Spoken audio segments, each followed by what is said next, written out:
Hallelujah. ದೇವರು ನಮ್ಗೆ ಸ್ತೋತ್ರವಾಗಲಿ. ಅದ್ಭುತವಾಗಿರುವಂತಹ ಸಮಯ ದೇವರ ವಾಕ್ಯವನ್ನ ಕೇಳ್ಕೊಳ್ಳೋಣ. ಚೇಂಜ್ ಯುವರ್ ಡೆಸ್ಟಿನೇಷನ್ 4ನೇ ವಾರದಲ್ಲಿ ನಾವು ಇದ್ದೇವೆ. ನೋಡ್ರಿ, ಈ ಒಂದು ವಾಕ್ಯ ಭಾಗವನ್ನ ನಾವು ಯಾಕೆ ಕೇಳ್ತಾ ಇದ್ದೇವೆ ಅಂತಂದ್ರೆ, ನಾವು ಜೀವಿಸುವಾಗ ಪ್ರತಿಯೊಬ್ಬರಿಗೂ ಕೂಡ ಏನಾದ್ರೂ ಒಂದು ಆಸೆ, ಒಂದು ಡೆಸ್ಟಿನೇಷನ್ ಇದ್ದೇ ಇರ್ತದೆ ಅವ್ರಿಗೆ. ಇದನ್ನ ನಾನು ರೀಚ್ ಮಾಡಬೇಕು, ಇದನ್ನ ನಾನು ಮುಟ್ಟಬೇಕು ಎಂಬುದಾಗಿ. ಆದ್ರೆ ನಾವು ಕ್ರೈಸ್ತರಾಗಿದ್ದು ನಮ್ಮ ಒಂದು ಗೋಲ್ ಏನು ಎಂಬುದಾಗಿ ನಾವು ತಿಳಿದುಕೊಳ್ಬೇಕು. ಹಾಲೆಲೂಯ. ನಮ್ಮ ಒಂದು ಪ್ರಾಮುಖ್ಯವಾಗಿರುವಂತಹ ಇಂಟೆನ್ಷನ್ ಏನು ಅಂತಂದ್ರೆ, ನಾವು ಕ್ರಿಸ್ತನ ರಾಜ್ಯಕ್ಕೆ ನಾವು ಏನ್ ಮಾಡ್ಬೇಕಂತೆ, ನಾವು ಬಾಧ್ಯಸ್ಥರಾಗಬೇಕು, ನಾವು ಕ್ರಿಸ್ತನ ರಾಜ್ಯಕ್ಕೆ ನಾವು ಎಂಟರ್ ಆಗಬೇಕು, ನಾವು ಹೋಗಬೇಕು ಎಂಬುದಾಗಿ. ನೋಡ್ರಿ, ವಾಕ್ಯವನ್ನ ನಾವು ನೇರವಾಗಿ ನಾವು ಕೇಳಿಸ್ಕೊಳ್ಳೋಣ. ಯಾಕೆ ಅಂತಂದ್ರೆ ಈ ವಾಕ್ಯ ನಮ್ಗೆ ಆದಷ್ಟು ಬೇಕಾಗಿರುವಂತ ವಿಚಾರಗಳನ್ನ ಕಲಿಸಿಕೊಡ್ತದೆ. ಹಾಲೆಲೂಯ. ಮೆಜಾರಿಟಿ ಆಫ್ ದ ಕ್ರಿಶ್ಚಿಯನ್ಸ್ಗೆ ನಾವು ಏನಾಗಿದೆ ಅಂತಂದ್ರೆ, ಏನು ಒಂದು ಈ ಲೋಕದ ಅಂತ್ಯವೇನಾಗುತ್ತೆ ಅಂತಂದ್ರೆ ಗೊತ್ತಿಲ್ಲ ಅಂತ ಹೇಳ್ತಾರೆ. ಅನೇಕ ಒಂದು ಸೈಂಟಿಸ್ಟ್ಗಳಿಗೆ ಇನ್ನ ಏನೇನೋ ಹೇಳ್ತಾರೆ, ಒಂದು ಎಕ್ಸ್ಪ್ಲನೇಷನ್ಸ್ ಇರ್ಬೋದು, ಏನೇನೋ ಇರ್ಬೋದು.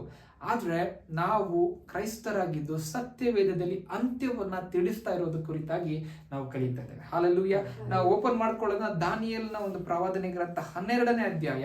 ಈ ವಾಕ್ಯವನ್ನ ಹೀಗೆ ಹಿಡಿದುಕೊಂಡಿರ್ರೆ, ನಾನು ಕಳೆದ ವಾರ ಕುರಿತಾಗಿ ನಾನು ಮಾತಾಡ್ತೇನೆ. ನಾವು ಮೊದಲನೇ ವಾರ, 2ನೇ ವಾರ, 3ನೇ ವಾರ ನಾವೇನ್ ಮಾಡಿದ್ವಿ, ದಾನಿಯೇಲ್ ಪುಸ್ತಕದಲ್ಲಿ ನಾವೇನ್ ಮಾಡ್ಕೊಂಡಿದ್ದೇವೆ, ನಾವು ವಾಕ್ಯವನ್ನ ತಿಳಿದುಕೊಂಡಿದ್ದೇವೆ, ನಾವು ಕಲ್ತ್ಕೊಂಡಿದ್ದೇವೆ. ಹೇಗೆ ದೇವರು ಏನ್ ಮಾಡ್ತಾರೆ, ದಾನಿಯೇಲ್ ಸಮಯದಲ್ಲಿ ಏನ್ ಮಾಡಿದ್ರಂತೆ, ಬ್ಯಾಬಿಲೋನ್ ಅಂತ್ಯವಾದ ಮೇಲೆ ಯಾವ ರಾಜ್ಯ ಬರ್ತದೆ, ಅದಾದ್ಮೇಲೆ ಯಾವ ರಾಜ್ಯ ಬರ್ತದೆ, ಅದಾದ್ಮೇಲೆ ಯಾವ ರಾಜ್ಯ ಬರ್ತದೆ, ಕೊನೆಯವರೆಗೂ ಯಾವ ರಾಜ್ಯಗಳು ಬರ್ತವೆ ಎಂಬುದಾಗಿ ದೇವರು ಮೊದಲೇ ತೋರಿಸಿಬಿಟ್ರು, ಮೊದಲೇ ಮಾತಾಡ್ಬಿಟ್ರು, ಮೊದಲೇ ವಿವರಣೆ ಕೊಟ್ಟಿಬಿಟ್ರು. ಪ್ರತಿಯೊಂದು ಕೂಡ ದೇವರು ಏನ್ ಮಾಡಿದ್ರಂತೆ, ವಿವರವಾಗಿ ದಾನಿಯೇಲನಿಗೆ ಏನೇನು ಹೇಳಿದ್ರು, ದಾನಿಯೇಲ್ ಅದನ್ನೆಲ್ಲ ಬರಿದ್ರು ಎಂಬುದಾಗಿ ನಾವು ತಿಳ್ಕೊಳ್ಬಹುದಾಗಿದೆ. ಆದ್ರೂ ಈಗ ಏನ್ ಮಾಡ್ತಿದ್ರೆ, ದೇವರು ಯುಗದ ಸಮಾಪ್ತಿನ ತಿಳಿಸ್ತಾ ಇದ್ದಾರೆ. ನೋಡ್ರಿ, 12ನೇ ಅಧ್ಯಾಯದ ನಾವು ಪ್ರಾಮುಖ್ಯವಾದ ಹೆಡ್ಡಿಂಗ್ ನಾವು ನೋಡ್ಬೋದು. ಏನಂತ ಹೇಳ್ತಾ ಇದ್ರೆ ದೇವರು, ಯುಗ ಸಮಾಪ್ತಿ ಅಂತ ದೇವರು ಹೇಳ್ತಿದ್ದಾರೆ. ನೋಡ್ರಿ, ಈ ವಾಕ್ಯವನ್ನ ನಾವು ಯಾಕೆ ಕಲಿತಾ ಇದ್ದೀವಿ ಅಂತಂದ್ರೆ, ನಾವು ಕ್ರೈಸ್ತರಾಗಿದ್ದು ನಮ್ಗೆ ತಿಳಿದಿರ್ಬೇಕು ಯುಗ ಸಮಾಪ್ತಿ ಹೇಗೆ ಇರುತ್ತೆ, ಏನೇನು ಒಂದು ವಿಚಾರಗಳು ನಡೀತದೆ ಎಂಬುದಾಗಿ. ಹಾಲೆಲೂಯ. ಈಗಾಗಲೇ ಹಿಂದೆಗಡೆ ನಾವು ದಾನಿಯೇಲ ಮತ್ತು ಪ್ರಕಟಣೆಗಳು ನಾವು ಕಲ್ತ್ಕೊಂಡಿದ್ರೆ ನಮ್ಗೆ ಅನೇಕ ವಿಚಾರಗಳು ಗೊತ್ತಿರ್ತದೆ. ಆದ್ರೆ ಇನ್ನೂ ಒಂದು ಸ್ವಲ್ಪ ಕ್ಲಾರಿಟಿ ಮತ್ತು ಇನ್ನೂ ಒಂದು ಸತಿ ನಾವು ಇದನ್ನ ರಿಫ್ರೆಶ್ ಮಾಡಿಕೊಂಡು ಮತ್ತು ಏನ್ ಮಾಡ್ಬೇಕಂತ ನಾವು ಇನ್ನೊಂದು ಸಾರಿ ನಾವು ಇದನ್ನ ಅರ್ಥ ಮಾಡ್ಕೊಂಡು ನಾವು ಅಪ್ಲೈ ಮಾಡಲೇಬೇಕು. ಯಾಕೆ ಅಂದ್ರೆ this is the future. Hallelujah. So ನಾವು ಕ್ರೈಸ್ತರಾಗಿದ್ದೇನಂತೆ ಮೆಜಾರಿಟಿ ಆಫ್ ದ ಪೀಪಲ್ ಏನಂತೆ, ಮುಂದೆ ಏನಾಗುತ್ತೆ ಗೊತ್ತಿಲ್ಲ, ಗೊತ್ತಿಲ್ಲ. ಏನ್ ಮಾಡ್ತಾ ಇದ್ರೆ, ಸಭೆಗೆ ಹೋಗ್ತಾ ಇದೀವಿ, ಬರ್ತಾ ಇದೀವಿ. ಸಭೆಯಲ್ಲಿ ಪ್ರಾಮುಖ್ಯವಾಗಿ ತಿಳಿಸಬೇಕಾಗಿರುವಂತ ವಿಚಾರ ಏನು ಅಂತಂದ್ರೆ, you need to enter the kingdom of Christ. ನೀವು ಸಭೆಗೆ ಬರುವವರು ಮಾತ್ರ ಅಲ್ಲ, ಪರಲೋಕಕ್ಕೆ ಸೇರುವಂತವರು. ಹಾಲೆಲೂಯ. ಕ್ರಿಸ್ತನ ರಾಜ್ಯಕ್ಕೆ ಎಂಟರ್ ಆಗುವಂತವರು. ನಮ್ಗೆ ಈ ಲೋಕದಲ್ಲಿ ನಾವು ಏನ್ ಮಾಡ್ತೀವೋ, ನಾವು ಏನ್ ಡೆಸ್ಟಿನೇಷನ್ ಇಟ್ಕೊಂತೀವೋ, ಏನ್ ಗೋಲ್ ನಾವು ಅಚೀವ್ ಮಾಡ್ತೀವೋ, ಏನ್ ರೀಚ್ ಮಾಡ್ತೀವೋ, ಟಾಪ್ ಹೋಯ್ತೀವೋ, ಅದ್ಯಾವುದು ಇಂಪಾರ್ಟೆಂಟ್ ಅಲ್ಲ. ಕ್ರೈಸ್ಟ್ ಕಿಂಗ್ಡಮ್ಗೆ ನೀನು ಎಂಟರ್ ಆಗ್ತಾ ಇದೆಯಾ ಇಲ್ವಾ ಅನ್ನೋದೇ ಇಂಪಾರ್ಟೆಂಟ್. ಹಾಗಾಗಿ ನೋಡ್ರಿ, ಒಂದು ಕ್ರೈಸ್ತರ ಒಂದು ಕುಟುಂಬದಲ್ಲಿ ನಾವೆಲ್ಲರೂ ಕೂಡ ನಮ್ಗೆ ಅಂಡರ್ಸ್ಟ್ಯಾಂಡಿಂಗ್ ಇರಬೇಕು, ನಮ್ಗೆ ಗೊತ್ತಿರಬೇಕು what is going to happen in the future.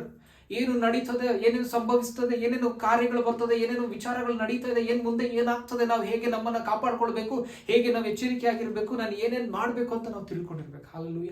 ಈ ಒಂದು ದಿನ ಅದೇ ನಾವು ಪ್ರಾಮುಖ್ಯವಾಗಿ ನಾವು ಕಲ್ತ್ಕೊಳ್ಳೋಣ. ಹಾಲೆಲೂಯ. ನೋಡ್ರಿ, ದಾನಿಯೇಲ್ ನನಗೆ 15 ವರ್ಷವಾಗಿರುವಾಗ, ಸುಮಾರು 10-15 ಅಂತ ಹೇಳ್ಬೋದು, ಆ ಟೈಮ್ ನಲ್ಲಿ ಏನ್ ಮಾಡಿದ್ರಂತೆ, ಅವನು ಜೀವಿಸ್ತಾ ಇದ್ದಿದ್ದಂತೆ ಯೆರೂಸಲೇಮ್ ನಲ್ಲಿ, ಇಸ್ರಾಯೇಲ್ ಒಂದು ದೇಶದಲ್ಲಿ, ಯೆಹೂದ ಎಂಬುವಂತ ಒಂದು ಪ್ರಾಂತ್ಯದಲ್ಲಿ, ಯೆರೂಸಲೇಮ್ ನಲ್ಲಿ ದಾನಿಯೇಲನ್ನು ಜೀವಿಸುವಾಗ ಅವನನ್ನು ಬಂಧಿಸಿ ಏನ್ ಮಾಡಿದ್ರು, ಜ್ಞಾನವಾಗಿರುವಂತಹ ಯುವಕರುಗಳ ಜೊತೆಗೆ ದಾನಿಯೇಲನನ್ನು ಕೂಡ ಕರ್ಕೊಂಡು ಹೋದ್ರು. ಆದ್ರೆ ದಾನಿಯೇಲನ ಹತ್ರ ಒಂದು ಪುಸ್ತಕ ಇತ್ತು, ಅದೇನು ಅಂತ, ಯೆರೆಮೀಯ ಪ್ರವಾದನೆ ಗ್ರಂಥಗಳಿತ್ತು. ಯೆರೆಮೀಯ ಪ್ರವಾದನೆಯಲ್ಲಿ ಬರ್ದಿದ್ದ ಏನೇನು ನಡೀತದೆ ಅಂತ. 70 ವರ್ಷಗಳಾದ್ಮೇಲೆ ಇಸ್ರಾಯೇಲ್ ಜನರು ಮತ್ತೆ ತಿರುಗಿ ಬರ್ತಾರೆ. ಹಾಲೆಲೂಯ. ಯಾಕೆ ಯೆರೆಮೀಯ ಇದು ಬರೀಬೇಕಾಗಿತ್ತು? ಯೆರೆಮೀಯ ಹೇಳ್ದ, ದೇವರ ಕಡೆ ತಿರುಗಿಕೊಳ್ಳ್ರಿ, ನೀವು ದೇವರಿಗೆ ವಿರುದ್ಧವಾಗಿ ಪಾಪ ಮಾಡ್ತಾ ಇದ್ದೀರಾ, ತಪ್ಪು ಮಾಡ್ತಾ ಇದ್ದೀರಾ. ಹಾಲೆಲೂಯ. ಸೊಲೊಮೋನ್ ಯಾರಿಗಂತ ದೇವಾಲಯ ಕಟ್ಟಿಸಿದ್ದು? ಯೆಹೋವ ದೇವರಿಗೋಸ್ಕರ ಕಟ್ಟಿಸಿದಂತ, ಸೊಲೊಮೋನ್ ಕಟ್ಟಿಸಿದಂತ ದೇವಾಲಯದಲ್ಲಿ ಅನೇಕ ಅರಸರುಗಳು ಬಂದು ಬೇರೆ ಬೇರೆ ದೇವರ ವಿಗ್ರಹಗಳನ್ನ ಇಟ್ಟು ದೇವರನ್ನ ಕೆಣಕಿದ್ರು. ಹಾಲೆಲೂಯ. ಇಷ್ಟು ಮಾತ್ರವಲ್ಲದೆ ಯೆರೆಮೀಯದಲ್ಲಿ ಮತ್ತೆ ಪರ್ಟಿಕ್ಯುಲರ್ ಆಗಿ ಹೇಳ್ತಾರೆ, ಯೆರೆಮೀಯ ಪ್ರವಾದನೆ ಅಂತ ಹೇಳ್ತಾರೆ, ಮಕ್ಕಳನ್ನ ಆಹುತಿ ಕೊಟ್ರಂತ. ಇದು ದೇವರು ಯೋಚನೆ ಕೂಡ ಮಾಡಲಿಲ್ಲ ಅಂತ. ನೋಡಿ, ಈ ಒಂದು ವಿಚಾರ ದೇವರಿಗೆ ಕೂಡ ಮನಸ್ಸಿಗೆ ಬಂದಿಲ್ಲ, ದೇವರು ಕೂಡ ಆಲೋಚನೆ ಮಾಡಿಲ್ಲ. ಒಂದು ವೇಳೆ ಮನುಷ್ಯರು ಏನ್ ಮಾಡ್ಬೋದು, ಆಲೋಚನೆ ಮಾಡಕ್ ಆಗೋದಿಲ್ಲ ಅಂತ ಹೇಳ್ಬೋದು, ಆದ್ರೆ ದೇವರು ಕೂಡ ಆಲೋಚನೆ ಮಾಡಕ್ ಆಗ್ಲಿಲ್ಲ. ಅಂತ ಕಾರ್ಯಗಳನ್ನ ಈ ಯೆಹೂದ್ಯರ ಜನರು ಮಾಡಿದ್ರು ಎಂಬುದಾಗಿ. ಸೊ ಈ ಅಷ್ಟು ಕೆಟ್ಟ ಕೆಲಸಗಳನ್ನ ಇವ್ರು ಮಾಡುವಾಗ ಆ ಟೈಮ್ ನಲ್ಲಿ ಯೆಹೂದ್ಯರಿಗೆ ಏನಂತ ಹೇಳ್ಬೋದು, ಯೆರೆಮೀಯನು ಪ್ರವಾದನೆ ಮಾಡ್ತಿದ್ದಾನೆ, ನ್ಯಾಯ ತೀರ್ಪು ಆಗಿ ಹೋಗಿದೆ, ದೇವರು ಬ್ಯಾಬಿಲೋನ್ ಅನ್ನುವಂತ ಬಾಬೇಲಿನ ಅರಸನನ್ನ ನೆಬೂಕದ್ನೆಚ್ಚರನನ್ನ ಕಳಿಸಿ ನಿಮ್ನೆಲ್ಲರನ್ನ ಮುತ್ತಿಗೆ ಹಾಕಿ ಕರ್ಕೊಂಡು ಹೋಗ್ತಾನೆ ಅಂತ ಹೇಳಿದಾಗ, ಯೆರೆಮೀಯನ್ ಏನ್ ಮಾಡಿದ್ರು, ಇನ್ ಯಾವಾಗೂ ನೆಗೆಟಿವ್ ಕೊಡ್ತಾನೆ ಅಂತ ಹೇಳಿ ಯೆರೆಮೀಯನ ಅರೆಸ್ಟ್ ಮಾಡುವಂತದ್ದು, ಯೆರೆಮೀಯನ ಏನ್ ಮಾಡೋದಂತೆ, ಚಿತ್ರಹಿಂಸೆ ಕೊಡುವುದು, ಅವನನ್ನು ತಿರಸ್ಕರಿಸುವಂಥದ್ದು, ಅವನನ್ನು ಎಲ್ಲದರಿಂದ ದೂರ ಇಡುವಂಥದ್ದು. ಈ ರೀತಿಯಲ್ಲಿ ಮಾಡುವಾಗ ನಾವು ನೋಡ್ಕೊಳ್ಬಹುದು ಯೆರೆಮೀಯನು ಏನೇನು ಪ್ರವಾದನೆ ಬರೆದಿದ್ರು ಅದು ದಾನಿಯೇಲ ಹತ್ರ ಇತ್ತು. ಯೆರೆಮೀಯ ಮುಂಚೆನೆ ದೇವರು ಯೆರೆಮೀಯ ಮುಖಾಂತರವಾಗಿ ಮಾತಾಡಿದ್ರು, 70 ವರ್ಷಗಳ ಕಾಲ ನೀವೇನ್ ಮಾಡ್ತೀರಾ, ನೀವು ಸೆರೆಯಲ್ಲಿ ಇರ್ತೀರಾ ಎಂಬುದಾಗಿ. ಮತ್ತು ದೇವರು ಮೋಶೆ ಧರ್ಮಶಾಸ್ತ್ರದ ಪ್ರಕಾರ ಒಂದು ಆರ್ಡರ್ ಏನ್ ಮಾಡಿದ್ರು ಅಂತಂದ್ರೆ 7 ವರ್ಷಗಳ ಕಾಲ ನೀವು ವ್ಯವಸಾಯ ಮಾಡಬಹುದು, ಮತ್ತು 7 × 7 ಅಂದ್ರೆ 49 ವರ್ಷ ಆದ್ಮೇಲೆ ನೀವೇನ್ ಮಾಡ್ಬೇಕು, ಕಂಪ್ಲೀಟ್ ಆಗಿ 7 ವರ್ಷ ನೀವು ಆ ಒಂದು ಭೂಮಿನ ಏನು ಮಾಡ್ದಿರಂದ್ರೆ ಅದು ಲ್ಯಾಂಡ್ಗೆ ನೀವು ರೆಸ್ಟ್ ಕೊಡ್ಬೇಕು ಅಂತ ಹೇಳಿ ದೇವ್ರು ಏನ್ ಮಾಡಿದ್ರು, ಮೋಶೆ ಧರ್ಮಶಾಸ್ತ್ರದಲ್ಲಿ ಆಜ್ಞೆ ಕೊಟ್ಟಿದ್ರು. ಆದ್ರೆ ಇವರು 1 ವರ್ಷ ಕೂಡ ಅದನ್ನ ಬಿಡದಿರ ಏನ್ ಮಾಡಿದಂತೆ ಭೂಮಿಯಲ್ಲಿ ಬೀಜವನ್ನ ಬಿತ್ತಿ ಅವ್ರು ಏನ್ ಮಾಡ್ತಾ ಇದ್ರು, ವ್ಯವಸಾಯ ಮಾಡ್ಕೊಂಡೇ ಇದ್ರು ಎಂಬುದಾಗಿ ನಾವು ನೋಡ್ಕೊಳ್ಬಹುದಾಗಿದೆ. ಆ ರೀತಿಯಲ್ಲಿ ದೇವರ ಆಜ್ಞೆ ಪ್ರಕಾರ ಎಷ್ಟು ವರ್ಷ ಅಂತೆ, 7 × 7 ಅಂದ್ರೆ 49 ವರ್ಷ ಆದ್ಮೇಲೆ 7 ವರ್ಷ ಗ್ಯಾಪ್ ಕೊಡಬೇಕಾಗಿತ್ತು. ಆ ರೀತಿಯಲ್ಲಿ ಸುಮಾರು 400 ರಿಂದ 500 ವರ್ಷಗಳು, 490 ವರ್ಷಗಳು ಇವರು ಇಸ್ರಾಯೇಲ್ ದೇಶಕ್ಕೆ ಬಂದಿ ಆಗಿದ್ರೆ ಇವ್ರು ಲ್ಯಾಂಡ್ಗೆ ರೆಸ್ಟ್ ಕೊಟ್ಟಿಲ್ಲ. ಹಾಗಾಗಿ ಏನಾಯ್ತಂತೆ, 490 ವರ್ಷಗಳಾಗಿದೆ, ಇವಾಗ 7 ವರ್ಷ ರೆಸ್ಟ್ ಕೊಡ್ಬೇಕಲ್ಲ. ಸೊ 7 × 10 ಅಂತ ನಾವು ನೋಡುವಾಗ 70 ವರ್ಷಗಳು ಲ್ಯಾಂಡ್ಗೆ ರೆಸ್ಟ್ ಇದೆ, ಅದು ಶಬತ್ ರೆಸ್ಟ್ ತಗೊಳ್ತಾ ಇದೆ. ಹಾಗಾಗಿ ಈ ಜನರು ಏನ್ ಮಾಡ್ತಾ ಇದಾರೆ, ಸೆರೆಗೆ ಹೋಗಿದ್ದಾರೆ ಎಂಬುದಾಗಿ ನಾವು ನೋಡ್ಕೊಳ್ಬಹುದು. ದೇವರು ಕೊಟ್ಟಂತ ಒಂದೊಂದು ಆಜ್ಞೆ ಕೂಡ ನಾವು ಫಾಲೋ ಮಾಡ್ಬೇಕು ಎಂಬುದಾಗಿ ಇಲ್ಲಿ ಹೇಳ್ತಾ ಇರೋದನ್ನ ನಾವು ನೋಡ್ಕೊಳ್ಬಹುದಾಗಿದೆ. ಈ ರೀತಿಯಲ್ಲಿ 70 ವರ್ಷಗಳು ಆಗ್ತಾ ಇದೆ. ಇವಾಗ ದಾನಿಯೇಲನಿಗೆ ವಿಷನ್ಸ್ ಬರ್ತಾ ಇದೆ, ದಾನಿಯೇಲನಿಗೆ ಏನಾಗ್ತಾ ಇದೆ, ದರ್ಶನಗಳು ಬರ್ತಾ ಇದೆ. ಇದೆಲ್ಲ ಮುಖಾಂತರವಾಗಿ ದಾನಿಯೇಲನಿಗೆ ದೇವದೂತನು ಏನೇನು ತಿಳಿಸಿಕೊಡ್ತಾ ಇದನೋ ಅದೆಲ್ಲ ಬರ್ದಿಗ್ತಾ ಇದ್ದಾನೆ. ದಾನಿಯೇಲ್ ಇವಾಗ ಜೀವಿಸ್ತಾ ಇರುವಂತದ್ದು ಯಾವ ಒಂದು ಸಮಯ ಅಂತ ಹೇಳಿದ್ರೆ ನಾವು ಅರ್ಥ ಮಾಡ್ಕೊಳ್ಬಹುದು, ಪರ್ಷಿಯನ್ ಎಂಬುವಂತ ಒಂದು ರಾಜನ ಆಳ್ವಿಕೆಯ ಟೈಮ್ ನಲ್ಲಿ ದಾನಿಯೇಲ್ ಜೀವಿಸ್ತಾ ಇದ್ದಾನೆ. ಅದೇ ಅವನ ಕೊನೆಯ ಒಂದು ರಾಜ್ಯವಾಗಿರ್ತದೆ. ಅದಾದ್ಮೇಲೆ ಯಾರು ಬರ್ತಾರೆ, ಗ್ರೀಸ್ ಬರುತ್ತೆ. ಅದಾದ್ಮೇಲೆ ಯಾರು ಬರ್ತಾರೆ, 4 ರಾಜ್ಯಗಳು. ಆ 4 ರಾಜ್ಯಗಳಿಂದ ರೋಮನ್ ರಾಜ್ಯ ಇರುವಂತ ಟೈಮ್ ನಲ್ಲಿ ಸ್ವಾಮಿ ಬರ್ತಾರೆ. ಅದಾದ್ಮೇಲೆ ಏನಾಗ್ತದೆ, ಪ್ರತಿಯೊಂದು ಕೂಡ ಏನ್ ಮಾಡ್ತದೆ, ಹೇಳಿ ಇಕ್ಕಿದ್ದಾರೆ. ಹಾಗೆಯೇ ನಡೀತದೆ. ಈಗ ನಾವು ಅರ್ಥ ಮಾಡ್ಕೊಂಡು ನಾನು ಕ್ರಿಶ್ಚಿಯನ್ ಆಗಿದ್ದು ನನಗೆ ಗೊತ್ತು ಫ್ಯೂಚರ್ ಅಲ್ಲಿ ಏನಾಗುತ್ತೆ ಅಂತ ಹೇಳಿ. ಹಾಲಲ್ಲಿ ಫ್ಯೂಚರ್ ಆಂಟಿ ಕ್ರೈಸ್ಟ್ ಬರ್ತಾನೆ, ಅದಕ್ಕಿಂತ ಮುಂಚೆ ರ್ಯಾಪ್ಚರ್ ಆಗುತ್ತೆ. ಯಾರ್ಯಾರು ಯೇಸು ಸ್ವಾಮಿನ ನಂಬಿದ್ರೋ ಅವರೆಲ್ಲ ಎತ್ತಲ್ಪಡ್ತಾರೆ.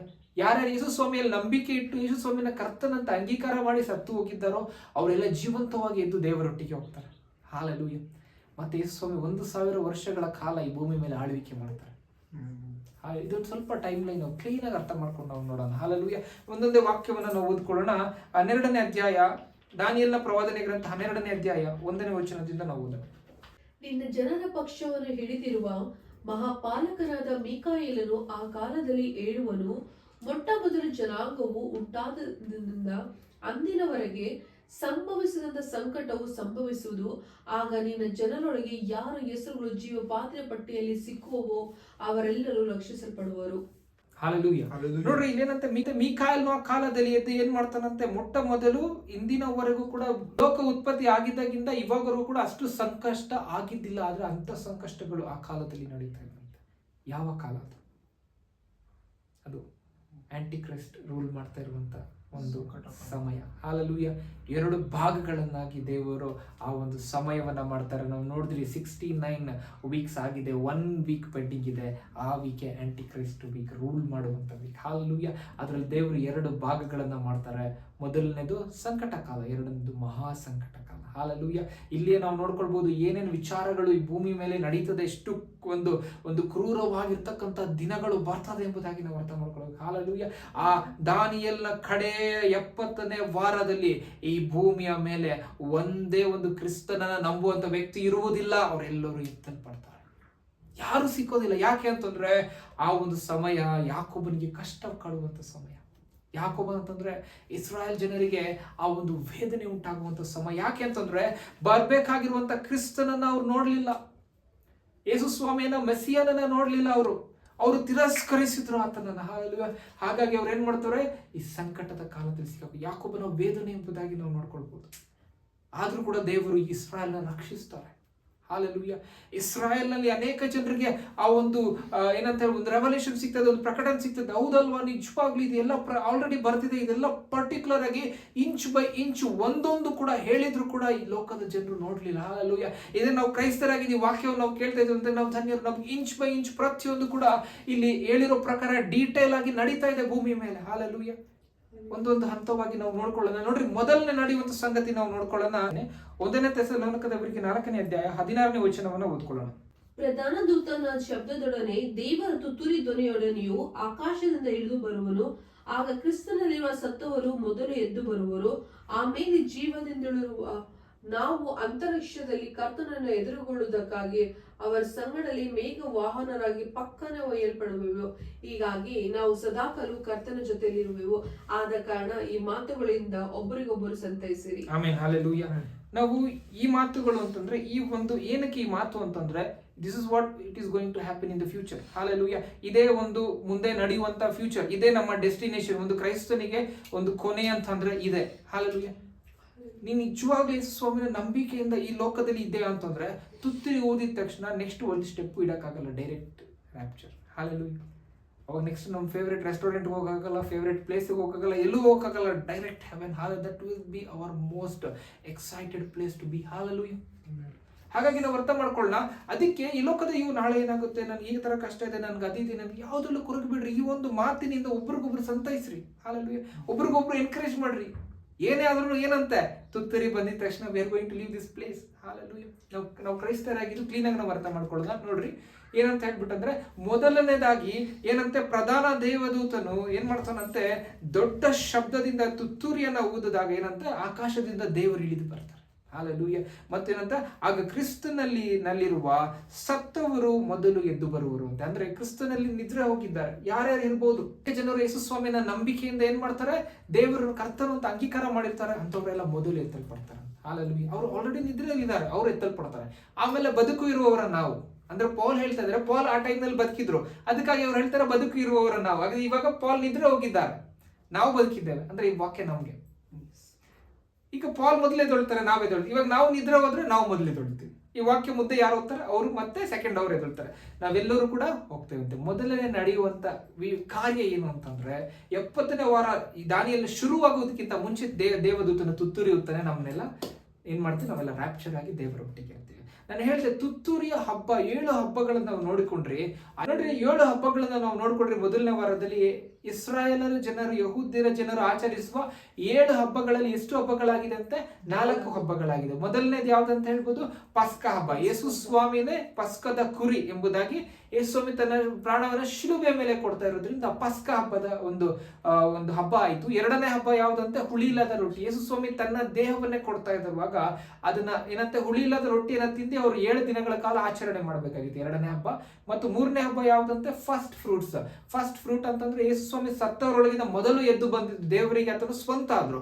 ಹಾಗಾಗಿ ಯೇಸು ಸ್ವಾಮಿ ಫಸ್ಟ್ ಫ್ರೂಟ್ ಹಬ್ಬನೂ ಆಗಿದೆ. ಅದಾದ್ಮೇಲೆ ಯಹೂದಿ ಜನರು ಏನ್ ಮಾಡ್ತಾರಂತೆ, ಫಸ್ಟ್ ಫ್ರೂಟ್ ಮಾಡಿದ್ಮೇಲೆ ಕಂಟಿನ್ಯೂ 7 ವಾರಗಳು ಅವ್ರು ಏನ್ ಮಾಡ್ತಾರೆ, ಹಬ್ಬವನ್ನ ಮಾಡ್ತಾರೆ. ಮಾಡಿ ಕಡೆಯ ದಿನ 50ನೇ ದಿನ ಏನ್ ಮಾಡ್ತಾರೆ, ಪಂಚಶತಮಾನ ದಿನ ಎಂಬುದಾಗಿ ಹಬ್ಬ ಮಾಡ್ತಾರೆ, ವಿಚ್ ಇಸ್ ಪೆಂಟಕೋಸ್ಟ್. ಆ ಪೆಂಟಕೋಸ್ಟ್ ಟೈಮ್ ನಲ್ಲಿ ಪವಿತ್ರಾತ್ಮನ ಇಳಿದು ಬಂದಿದ್ದು. ಹಾಲೆಲೂಯಾ. 4 ಹಬ್ಬಗಳು ಮುಗಿದಿದೆ. ಇನ್ನ ನೆಕ್ಸ್ಟ್ ಇರುವಂತ ಹಬ್ಬ ಯಾವ್ದಂತೆ, ಟ್ರಂಪೆಟ್, ತುತ್ತೂರಿಯ ಹಬ್ಬ. ಇದು ಊದದಾಗನೇ ಏನಾಗ್ತದಂತೆ, ರ್ಯಾಪ್ಚರ್ ಆಗುವಂಥದ್ದು. ಆದ್ರೆ ನೆಕ್ಸ್ಟ್ ಹಬ್ಬ ಯಾವಾಗ ಆಗ್ತದೆ ಗೊತ್ತಿಲ್ಲ, ತುಂಬಾ ಬೇಗ ಇದೆ. ನಾವು beer in the tip. Hallelujah. ಅದನ್ನ ತುತ್ತೂರಿಯನ್ನು ಊದಿದ ತಕ್ಷಣ ಟಕ್ಕಂತ ಹೋಗ್ತದೆ, ಅದು ಹಬ್ಬ ಮುಗೀತು. ಅದ ನೆಕ್ಸ್ಟ್ ಇನ್ನೊಂದು ಹಬ್ಬ ಯಾವ್ದು ಬರ್ತದೆ, 6ನೇ ಹಬ್ಬ ಯಾವ್ದು, 6ನೇ ಹಬ್ಬ ಯಾವ್ದಂತೆ, ಅಟೋನಮೆಂಟ್. ಅಟೋನಮೆಂಟ್ ಅಂತಂದ್ರೆ ಆ ಒಂದು ಟೈಮ್ ನಲ್ಲಿ ದೇವರು ಬಂದು ಏನ್ ಮಾಡ್ತಾರಂತೆ, ನ್ಯಾಯವನ್ನ ತೀರಿಸ್ತಾರೆ ಈ ಲೋಕದಲ್ಲಿ. Hallelujah. Second coming of Christ. ಮತ್ತು ಕೊನೆಯ 7ನೇ ಹಬ್ಬ ಯಾವ್ದಂತೆ, ಫೀಸ್ಟ್ ಆಫ್ ಟ್ಯಾಬರ್ನಾಕಲ್, ಗೂಡಾರಗಳ ಹಬ್ಬ. ಈ ಒಂದು ಹಬ್ಬ ಮಾಡುವಾಗ ನಾವು ದೇವರೊಟ್ಟಿಗೆ ಇರ್ತೇವೆ ಎಂಬುದಾಗಿ ಈ ಎಲ್ಲ ಹಬ್ಬಗಳಿಂದ ನಾವು ನೋಡ್ಕೊಳ್ಬಹುದಾಗಿದೆ. ಹಾಗಾಗಿ ನಾವು ಎಲ್ಲಿದ್ದೇವೆ ಈಗ ಅಂತಂದ್ರೆ, ಯಾವಾಗ ಬೇಕಾದ್ರೂ ಟ್ರಂಪೆಟ್ ಊದಬಹುದು, ನಾವು ದೇವರೊಟ್ಟಿಗೆ ನಾವು ಹೋಗ್ಬೋದು. ಈ ಹೋಗಿದ ತಕ್ಷಣ 70ನೇ ವಾರ ದಾನಿಯಲ್ದು ಸ್ಟಾರ್ಟ್ ಆಯ್ತು. ಸ್ಟಾರ್ಟ್ ಆಗಿದ ತಕ್ಷಣ ಏನಂತೆ, ಆಂಟಿ ಕ್ರೈಸ್ಟ್ ಬರ್ತಾನೆ. ಅವ್ನು ಏನಂತ ಹೇಳ್ಕೊಂಡು ಬರ್ತಾನೆ, ಯಾರ್ಯಾರು ಈ ಭೂಮಿಯಲ್ಲಿ ಎಷ್ಟೋ ಲಕ್ಷಾಂತರ ಜನ, ಕೋಟ್ಯಾಂತರ ಜನ ಮಿಸ್ಸಿಂಗ್, ಇವ್ರ ಮನೆಯಿಂದ ಇವ್ರು ಮಿಸ್ಸಿಂಗ್, ಇವ್ರ ಕಡೆಯಿಂದ ಇವ್ರು ಮಿಸ್ಸಿಂಗ್, ಇವರೆಲ್ಲ ಮಿಸ್ಸಿಂಗ್. ಎಲ್ಲಿ ನ್ಯೂಸಲ್ಲಿ ನೋಡಿದ್ರು ಕೂಡ ಟ್ರೆಂಡಿಂಗ್ ಏನಂದ್ರೆ ಮಿಸ್ಸಿಂಗ್, ಇವ್ರು ಮಿಸ್ ಆದ್ರು. ಆದ್ರೆ ಅನೇಕ ಜನರಿಗೆ ಇನ್ನೂ ಒಳಗಡೆ ಭಯ ಇರ್ತದೆ, ಇವ್ರು ನಾನು ಹೋಗ್ಲಿಲ್ಲ ಅಲ್ಲ, ನಿನ್ನೆನೆ ಬಂದು ಹೇಳಿದ್ರು ಜೀಸಸ್ನ ಅಕ್ಸೆಪ್ಟ್ ಮಾಡಂತ, ನಾಳೆ ಅಕ್ಸೆಪ್ಟ್ ಮಾಡೋಣ ಅಷ್ಟೇ ರ್ಯಾಪ್ಚರ್ ಆಗೋಯ್ತು. ಅಯ್ಯೋ ಟೈಮ್ ಆಗೋಯ್ತು. ಎಸ್, ಟೈಮ್ ಆಗೋಯ್ತು. ಹಾಲೆಲೂಯಾ. ಯಾವಾಗ ಬೇಕಾದ್ರೂ ಟೈಮ್ ಬರ್ಬೋದು, but we need to be ready. ಹಾಗೆ ನಾವು ನೋಡ್ಕೊಳ್ಬಹುದು, ಏನಾಯ್ತು, ರ್ಯಾಪ್ಚರ್ ಆಗೋಗಿದೆ. ಇಲ್ಲಿ ಲೋಕದಲ್ಲಿ ಇರುವಂತವ್ರಿಗೆ ಸಂಕಟ ಕಾಲ ಸ್ಟಾರ್ಟ್ ಆಯ್ತು. ದೇವರು ತನ್ನ ಕೋಪವನ್ನ ಸುರಿಸುವುದಕ್ಕೆ ಸ್ಟಾರ್ಟ್ ಮಾಡಿಬಿಟ್ರು. ತನ್ನ ಮಗನ ಮುಖಾಂತರವಾಗಿ 2000 ವರ್ಷಗಳ ಕಾಲ ದೇವರು ಕೃಪೆ ಕೊಡ್ತಾ ಇದ್ರು. ಯಾವಾಗ ಬೇಕಾದ್ರೂ ಬಂದಿದ್ದ ತಕ್ಷಣನೇ ಅವರ ಜನರನ್ನ ಅವ್ರು ಸೇಫ್ ಮಾಡಿ ಅವರ ಕೋಪವನ್ನ ಈ ಭೂಮಿ ಮೇಲೆ ಸುರಿತಾ ಇದ್ದಾರೆ. ಈ ಕಡೆಯಿಂದ ದೇವರು ಏನ್ ಮಾಡ್ತಾರೆ, ಕೋಪವನ್ನು ಸುರಿತಾರೆ. ಆ ಕಡೆಯಿಂದ ಕ್ರಿಸ್ತ ವಿರೋಧಿ ಬಂದ ಮೇಲೆ ಸಂಕಟ ಕಾಲ ಸ್ಟಾರ್ಟ್ ಆಗ್ತದೆ ಅಂತೆ. ಅವ್ನು ಬಂದು ಏನು ಮಾಡ್ತಾನೆ, ಅವ್ನು ರೂಲ್ ಮಾಡಕ್ಕೆ ಸ್ಟಾರ್ಟ್ ಮಾಡ್ತಾನೆ. ಅವ್ನು ರೂಲ್ ಮಾಡುವಾಗ ಏನು ಮಾಡ್ತಾನೆ, ಯೆಹೂದ್ಯರ ದೇವಾಲಯ 3ನೇ ದೇವಾಲಯ ಕಟ್ಟಲ್ಪಡ್ತದೆ. ಈ ರೀತಿಯಲ್ಲಿ ನಾವು ನೋಡ್ಕೊಳ್ಬೋದು, ಅನೇಕ ವಿಚಾರಗಳನ್ನ ನಾವು ನೋಡ್ಕೊಳ್ಬೋದಾಗಿದೆ.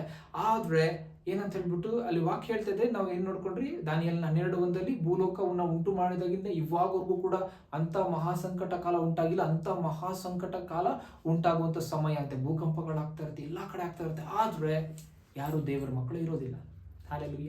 ಯೆಹೂದ್ಯರಿಗೆ, ಯಾಕೋಬನಿಗೆ ಏನಾಗ್ತದಂತೆ, ಯೆಹೂದ್ಯರು ಅಂತಂದ್ರೆ ಯಾಕೋಬನಿಗೆ ಅಂತ ಹೇಳ್ತಾರೆ, ಯಾಕೋಬನಿಗೆ ಸಂಕಟದ ಕಾಲ ಉಂಟಾಗ್ತದೆ. ಹಾಲೆಲೂಯ. ಈ ರೀತಿಯಲ್ಲಿ ಆಗುವಾಗ ಒಂದು ಏನಂತ ಹೇಳ್ಬೋದು ನಾವು, ಯೆಹೂದ್ಯರ ಜನರಲ್ಲಿ ಅನೇಕ ಜನರಿಗೆ ಒಂದು ರಿಯಲೈಸೇಷನ್ ಆಗ್ತದೆ ದಟ್ ಜೀಸಸ್ ಕ್ರೈಸ್ಟ್ ಅಂತ, ಯೇಸು ಸ್ವಾಮಿಯ ಮಸಿ ಅನ್ನುವಂಥ ಅನೇಕ ಜನರಿಗೆ ರಿಯಲೈಸೇಷನ್ ಆಗ್ತದೆ. ಹಾಲೆಲೂಯ. ಆ ಅನೇಕ ಜನರನ್ನ ದೇವರು ಏನ್ ಮಾಡ್ತಾರೆ, ಆ ಒಂದು ಸಂಕಟ ಕಾಲ, ಮಹಾಸಂಕಟದ ಕಾಲದ ಟೈಮ್ನಲ್ಲಿ ದೇವರು ಅವ್ರನ್ನ ಕಾಪಾಡ್ತಾರೆ ಅಂತ. ಹಾಲೆಲೂಯ. ಆ ರೀತಿಯಲ್ಲಿ ನಾವು ನೋಡ್ಕೊಳ್ಳುವಾಗ ನಾವು ಏನ್ ಮಾಡ್ತಿದ್ದೇವೆ, ಈಗ ನಾವು ನೋಡ್ಕೊಂಡಿದ್ದೇವೆ 7 ವರ್ಷಗಳು ಮುಗಿದ ಮೇಲೆ ಯೇಸು ಸ್ವಾಮಿಯ ರಾಜ್ಯ ಬರ್ತದೆ. ಯೇಸು ಸ್ವಾಮಿ ಏನ್ ಮಾಡ್ತಾರಂತೆ, ವಾರ್ ಮಾಡಕ್ಕೆ ಮತ್ತೆ ಇಲ್ಲಿ ಬರ್ತಾರೆ. ನಾವು ನೋಡ್ಕೊಳ್ಬಹುದು, ಪ್ರಕಟಣೆ 19ನೇ ಅಧ್ಯಾಯದಲ್ಲಿ ನಾವು ನೋಡ್ಕೊಳ್ಬಹುದು. ಆದ್ಮೇಲೆ ದೇವರು ಗೆಲ್ತಾರೆ ಮತ್ತು ದೇವರು 1000 ವರ್ಷಗಳ ಕಾಲ ಈ ಭೂಮಿ ಮೇಲೆ ಆಳ್ವಿಕೆ ಮಾಡ್ತಾರಂತೆ. ಹಾಲೆಲೂಯ. ಸೊ ಏನಂತ ಹೇಳ್ಬಿಟ್ಟು, ಯೇಸು ಸ್ವಾಮಿ ಬಂದ್ಮೇಲೆ ನಾವು ಎಲ್ಲಿಗೆ ಹೋಗ್ತೀವಂತೆ, ನಾವು ಡೈರೆಕ್ಟ್ ಆಗಿ ನಾವು ಮಿಲೇನಿಯಂ, ಯೇಸು ಸ್ವಾಮಿಯ ಒಂದು ಕ್ರಿಸ್ತನ ಒಂದು ರಾಜ್ಯಕ್ಕೆ 1000 ವರ್ಷಗಳ ಕಾಲ ದೇವರು ಆಳ್ವಿಕೆ ಮಾಡ್ತಾರೆ. ಸೊ ನಾವು ಅಲ್ಲಿ ಹೋಗ್ತೇವೆ, ನಾವು ಅಲ್ಲಿ 1000 ವರ್ಷಗಳ ಕಾಲ ನಾವು ಇರ್ತೇವೆ ಅಂತೆ. ಮತ್ತು ನಾವು ಪ್ರಾಮುಖ್ಯವಾಗಿ ನಾವು ನೋಡ್ಕೊಳ್ಬೇಕು, ಅಲ್ಲಿ ಇನ್ನೊಂದು ವಾಕ್ಯ ಮಾತಾಡ್ತದೆ, ದಾನಿಯೇಲನ ಪ್ರವಾದನೆ ಗ್ರಂಥ 12ನೇ ಅಧ್ಯಾಯ 2ನೇ ವಚನದಿಂದ ಓದೋಣ. ಧೂಳಿನ ನೆಲದೊಳಗೆ ದೀರ್ಘ ನಿದ್ರೆ ಮಾಡುವವರಲ್ಲಿ ಅನೇಕರು ಎಚ್ಚೆತ್ತು, ಕೆಲವರು ನಿತ್ಯ ಜೀವವರು, ಕೆಲವರು ನಿತ್ಯ ತಿರಸ್ಕಾರಗಳನ್ನು ಅನುಭವಿಸುವರು. ಹಾಲೆಲೂಯ. ಸೊ ನೋಡ್ರಿ, 1ನೇ ಭಾಗದ ಸ್ಟಾರ್ಟಿಂಗ್ ಅಲ್ಲಿ ನಾವು ನೋಡ್ಕೊಂಡ್ರಿ ಏನಂತೆ, ನಿನ್ನ ಜನರೊಳಗೆ ಯಾರ್ಯಾರ ಹೆಸರು ಜೀವಬಾಧ್ಯರ ಪಟ್ಟಿಯಲ್ಲಿದೆ ಅವರೆಲ್ಲ ರಕ್ಷಣೆ ಹೊಂದಿಕೊಳ್ಳುವರು. ಮತ್ತು ಏನಂತ ಹೇಳ್ಬೋದು, ಧೂಳಿನಲ್ಲಿ ಮಲಗಿರುವಂತ ಅನೇಕ ಜನರು ಏನ್ ಮಾಡ್ತಾರಂತೆ, ಅವ್ರು ಎದೋಳ್ತಾರೆ, ಅವ್ರು ರಕ್ಷಣೆಯನ್ನು ಹೊಂದಿಕೊಳ್ತಾರೆ. ಮತ್ತು ಸ್ವಲ್ಪ ಜನ ನಿತ್ಯ ಜೀವನ ಹೊಂದಿಕೊಳ್ತಾರೆ, ಸ್ವಲ್ಪ ಜನ ಏನ್ ಮಾಡ್ತಾರಂತೆ, ನಿತ್ಯ ತಿರಸ್ಕಾರವನ್ನು ಹೊಂದಿಕೊಳ್ತಾರೆ. ಹಾಲೆಲೂಯ. ಈ ವಾಕ್ಯಗಳನ್ನ ನಾವು ಇಟ್ಟು ನಾವು ನೋಡ್ಬೇಕು ಕ್ಲೀನ್ ಆಗಿ. ಇವಾಗ ನಾವು ಏನ್ ಮಾಡಿದೇವಂತೆ, ನಾವು ಮಿಲೇನಿಯಂನ ಎಂಟರ್ ಆದ್ಮೇಲೆ ನಮ್ಮ ಜೊತೆಗೆ ನಾವು ಫಸ್ಟ್ ಯಾರ್ಯಾರು ಕ್ರಿಸ್ತನನ್ನ ಅಂಗೀಕಾರ ಮಾಡಿದ್ರು, ನಂಬಿಕೆ ಇಟ್ಟರು, ಅವರೆಲ್ಲ ಕ್ರಿಸ್ತನ ರಾಜ್ಯಕ್ಕೆ ಹೋಗಿಬಿಟ್ರು. ಹಾಲೆಲೂಯ. ಮತ್ತು ಇನ್ನು ಅನೇಕ ವಿಚಾರಗಳು ನಾವು ನೋಡೋದಾದ್ರೆ, ಯಾರ್ಯಾರು 3.5 ವರ್ಷಗಳ ಕಾಲ ಮಹಾ ಉಪದ್ರವವನ್ನು ತಾಳಿಕೊಳ್ತಾರೆ, ಅವರು ಕೂಡ ಕ್ರಿಸ್ತನ ರಾಜ್ಯಕ್ಕೆ ಹೋಗ್ತಾರೆ. ಅಲ್ಲಿ ಅವರಿಂದ ಬದುಕಿರ್ತಾರಲ್ಲ, ಅವ್ರು ಕೂಡ ಕ್ರಿಸ್ತನ ರಾಜ್ಯಕ್ಕೆ ಹೋಗ್ತಾರೆ. ಮತ್ತು ಹಳೆಯ ಒಡಂಬಡಿಕೆಯಲ್ಲಿ ದೇವರನ್ನ ನಂಬಿರುವಂತವ್ರು ಕೂಡ ಕ್ರಿಸ್ತನ ರಾಜ್ಯಕ್ಕೆ ಹೋಗ್ತಾರೆ. ಹಾಲೆಲೂಯ. ಈ ರೀತಿಯಲ್ಲಿ ನಾವು ನೋಡ್ಕೊಳ್ಬಹುದಾಗಿದೆ. ಆದ್ರೆ ಯಾವಾಗ 1000 ವರ್ಷಗಳು ಆಗ್ತದೆ, ಅದು ಮುಗಿದ ಮೇಲೆ ಇಮಿಡಿಯೇಟ್ ಆಗಿ ಎಲ್ಲರೂ ಕೂಡ ಏನ್ ಮಾಡ್ತಾರಂತೆ, ಯಾರ್ಯಾರು ಈ ಭೂಮಿಯಲ್ಲಿ ಯಾರ್ಯಾರು ಸತ್ತು ಹೋಗಿದ್ದಾರೆ, ಹುಟ್ಟಿದ್ದಾರೆ, ಸತ್ತು ಹೋಗಿದ್ದಾರೆ, ಅವ್ರು ಎಲ್ಲರೂ ಕೂಡ ಎದ್ದು ದೇವರ ಮುಂದೆ ನಿಂತ್ಕೊಳ್ತಾರಂತೆ. ಲೆಕ್ಕಾಚಾರ ಅದ್ರಲ್ಲಿ ಸ್ವಲ್ಪ ಜನ ರಕ್ಷಣೆ ಹೊಂದಿಕೊಳ್ತಾರೆ, ಸ್ವಲ್ಪ ಜನ ಏನ್ ಮಾಡ್ತಾರಂತೆ, ನಿತ್ಯ ತಿರಸ್ಕಾರವನ್ನು ಅನುಭವಿಸ್ತಾರಂತೆ. ಹಾಲೆಲೂಯ. ಇದೇ ಫ್ಯೂಚರ್ ಇರೋದು, ಬೇರೆ ಏನೂ ಫ್ಯೂಚರ್ ಇಲ್ಲ. ಯಾಕೆಂದ್ರೆ ನಾನು ಹೇಳಿದೆ, God's destination is final destination. ದೇವರು ಏನನ್ನ ಮುನ್ಸೂಚಿಸಿದ್ದಾರೋ, ಏನನ್ನ ಹೇಳಿದ್ದಾರೋ, ಏನನ್ನ ಮಾಡ್ತೀನಿ ಅಂತ ಹೇಳಿದ್ದಾರೋ ಅದೇ ನೆರವೇರ್ತದೆ. ಹಾಲೆಲೂಯ. ಹಾಗಾಗಿ ನಾವು ಈ ವಾಕ್ಯವನ್ನ ಯಾಕೆ ಕಲಿತಾ ಇದ್ದೇವೆ ಅಂತಂದ್ರೆ, ನಾನು ನೀನು ಅರ್ಥ ಆಗ್ಬೇಕು, ನಾನು ನೀನು ಒಂದು ದಿನ ಏನ್ ಮಾಡ್ಬೇಕಂತೆ, ಚೇಂಜ್ ಅವರ್ ಡೆಸ್ಟಿನೇಷನ್. ನಮ್ಮ ಡೆಸ್ಟಿನೇಷನ್ ಇರುವಂಥದ್ದು ನಾವು ರ್ಯಾಪ್ಚರ್ ಆಗಬೇಕು, ನಾವು ಮಿಲೇನಿಯಂ ಕಿಂಗ್ಡಮ್ ಆಫ್ ಕ್ರೈಸ್ಟ್ಗೆ ನಾವು ಎಂಟರ್ ಆಗಬೇಕು. ಹಾಲೆಲೂಯ. ಈ ವಾಕ್ಯಗಳನ್ನ ನಾವು ನೋಡುವಾಗ ದಾನಿಯೇಲನಿಗೆ 80-90 ವರ್ಷಗಳಾಗಿ ಹೋಗಿದೆ. ಅವಾಗ ಈ ಒಂದು ವಾಕ್ಯಗಳನ್ನ ದಾನಿಯೇಲ್ ಬರೀತಾ ಇರೋದನ್ನ ನಾವು ನೋಡ್ಕೊಳ್ಬಹುದಾಗಿದೆ. ಈಗ ನಾವು ಇನ್ನೊಂದು ಸ್ವಲ್ಪ ವಾಕ್ಯವನ್ನ ನಾವು ಮುಂದೆ ಓದ್ಕೊಂಡು ಹೋಗೋಣ, 3ನೇ ಒಂದು ವಚನದಿಂದ. ಜ್ಞಾನಿಗಳು ತೇಜೋಮಯವಾದ ಆಕಾಶ ಮಂಡಲದಂತೆ ಪ್ರಕಾಶಿಸುವರು, ಭೂಜನರನ್ನು ಸಧರ್ಮಿಗಳನ್ನಾಗಿ ಮಾಡುವವರು, ಯುಗಾಂತಗಳಲ್ಲಿಯೂ ನಕ್ಷತ್ರಗಳಾಗಿ ಹೊಳೆಯುವರು. ದಾನಿಯೇಲನೇ, ನೀನು ಈ ಮಾತುಗಳನ್ನು ಮುಚ್ಚಿಡು, ಅವುಗಳನ್ನು ಬರೆಯುವ ಗ್ರಂಥಕ್ಕೆ ಮುದ್ರೆ ಹಾಕು, ಅಂತ್ಯಕಾಲದವರೆಗೆ ಮರೆಯಾಗಿರಲಿ. ಬಹುಜನರು ಅತ್ತಿತ್ತ ತಿರುಗುವರು, ತಿಳುವಳಿಕೆ ಹೆಚ್ಚುವುದು. ಆಮೇಲೆ ಹಾಲೆಲೂಯ. ನೋಡ್ರಿ, ಹೇಳ್ತದೆ ಜ್ಞಾನಿಗಳು ಹೇಗಿರ್ತಾರಂತೆ, ತೇಜೋಮಯವಾದ ಆಕಾಶ ಮಂಡಲದಂತೆ ಪ್ರಕಾಶಿಸುವರು, ಬಹುಜನರು ಸಧರ್ಮಿಗಳನ್ನಾಗಿ ಮಾಡುವವರು, ಯುಗಾಂತರಗಳಿರೋ ನಕ್ಷತ್ರಗಳ ಹಾಗೆ ಹೊಳೆಯುವರು ಎಂಬುದಾಗಿ. ನೋಡ್ರಿ, ಇಲ್ಲಿ ವಾಕ್ಯ ಹೇಳ್ತದೆ ಏನಂತೆ, ಜ್ಞಾನಿಗಳು ಅಂತಂದ್ರೆ ಯಾರು? ಹಾಲೆಲೂಯ. ಇಲ್ಲಿ ನಾವು ಕ್ಲೀನಾಗಿ ಸ್ವಲ್ಪ ಅರ್ಥ ಮಾಡ್ಕೊಂಡು ನೋಡ್ಬೇಕು.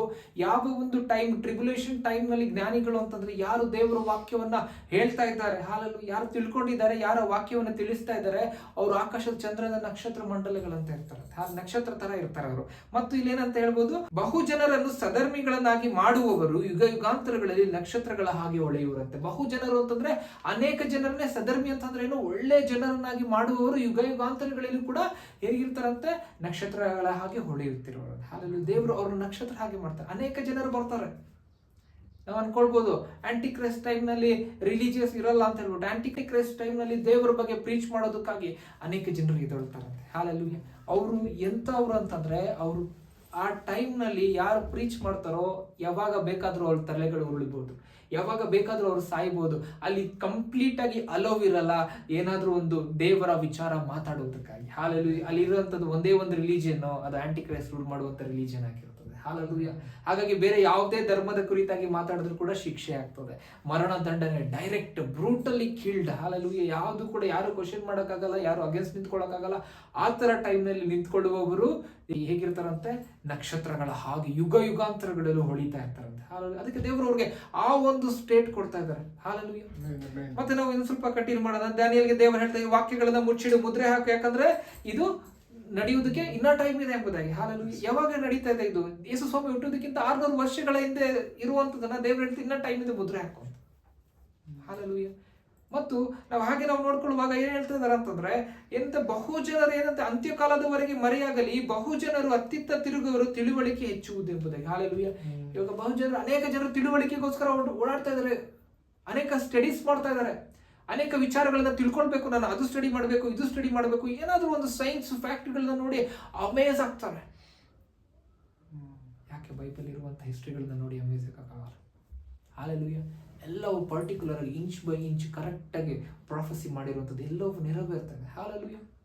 ಅಷ್ಟು ನಾವೇನಂತ ಹೇಳ್ಬೋದು, ಅಷ್ಟು ನಮ್ಗೆ ಇಂಟ್ರೆಸ್ಟ್ ಇದ್ರೆ ನಾವು ಒಂದು ಹಿಸ್ಟ್ರಿ ಸ್ಟಡಿ ಮಾಡ್ಬೋದು. ದಾನಿಯೇಲ್ ಮೇಲೆ ಏನೇನು ಪರ್ಟಿಕ್ಯುಲರ್ ಬರ್ದಿದೆ ಎಲ್ಲ ಕೂಡ ಕ್ಲೀನಾಗಿ ಎಂಡ್ ಟು ಎಂಡ್ ಮ್ಯಾಚ್ ಆಗ್ತದೆ. ಹಾಲೆಲೂಯ. ಮತ್ತೆ ಅವ್ರು ಏನ್ ಮಾಡ್ತಾರೆ ಅಂತ ತಿಳುವಳಿಕೆ ಹೆಚ್ಚುವುದು. ಯಾವುದು ಇವಾಗ ಏನಾಗ್ತದೆ, ವಿಸ್ಡಮ್ ಹೆಚ್ಚುತ್ತಾ ಇದೆ. ನಾವು ಎಲ್ಲೇ ಕೂತ್ಕೊಂಡು ಕೂಡ ನಾವು ಏನೇ ಬೇಕಾದ್ರೆ ನಾವು ಸರ್ಚ್ ಮಾಡಿದ್ರೆ ಕೂಡ ನಮ್ಗೆ ಅದ್ರ ಇನ್ಫಾರ್ಮೇಶನ್ ನಮ್ಗೆ ಸಿಗ್ತದೆ. ಹಾಲೆಲೂಯ. ಮತ್ತೆ ಇನ್ನೊಂದು 5ನೇ ಒಂದು ವಚನವನ್ನ ಓದ್ಕೊಳ್ಳೋಣ ಅದೇ ಅಧ್ಯಾಯದಲ್ಲಿ. ಕೂಡಲೇ ದಾನಿಯೇಲನಾದ ನಾನು ಮತ್ತಿಬ್ಬರನ್ನು ಕಂಡೆನು, ಅವರೊಳಗೆ ಒಬ್ಬನು ನದಿಯ ಈ ದಡದಲ್ಲಿ, ಇನ್ನೊಬ್ಬನು ಆ ದಡದಲ್ಲಿ ನಿಂತಿದ್ದರು. ಇವರಲ್ಲಿ ಒಬ್ಬನು ಈ ಅಪೂರ್ವ ಕಾರ್ಯಗಳು ಕೊನೆಗಾಣುವುದಕ್ಕೆ ಎಷ್ಟು ಕಾಲ ಹಿಡಿಯುವುದು ಎಂದು ಅದೇ ನೀರಿನ ಮೇಲೆ ನಾರಿನ ಹೊದಿಕೆಯನ್ನು ಹೊಂದು ನಿಂತಿದ್ದ ಪುರುಷನನ್ನು ಕೇಳಲು, ಆ ಪುರುಷನು ಎಡಬಲ ಕೈಗಳನ್ನು ಆಕಾಶದ ಕಡೆಗೆ ಎತ್ತಿಕೊಂಡು, ಶಾಶ್ವತ ಜೀವ ಸ್ವರೂಪನಾದವನೇ, 1 ಕಾಲ 2 ಕಾಲ ಅರ್ಧ ಕಾಲ ಕಳೆಯಬೇಕು. ದೇವರ ಜನರ ಬಲವನ್ನು ಸಂಪೂರ್ಣವಾಗಿ ಮುರಿದು ಬಿಟ್ಟ ಮೇಲೆ ಈ ಕಾರ್ಯಗಳನ್ನು ಮುಕ್ತವಾಗುವವು ಎಂಬುದಾಗಿ ನನ್ನ ಕಿವಿಗೆ ಬೀಳುವಂತೆ ಹೇಳಿದನು. ಹಾಲೆಲೂಯ. ನೋಡ್ರಿ, ಇದಾಗಿದ್ಮೇಲೆ ದಾನಿಯೇಲ್ ನೋಡುವಾಗ ನದಿಯ ತೀರದಲ್ಲಿ ಆ ಕಡೆ ದಡದಲ್ಲಿ ಒಂದು ದೇವದೂತ ನಿಂತಿದ್ದಾರೆ, ಈ ಕಡೆ ದಡದಲ್ಲಿ ಒಂದು ದೇವದೂತ ನಿಂತಿದ್ದಾರೆ.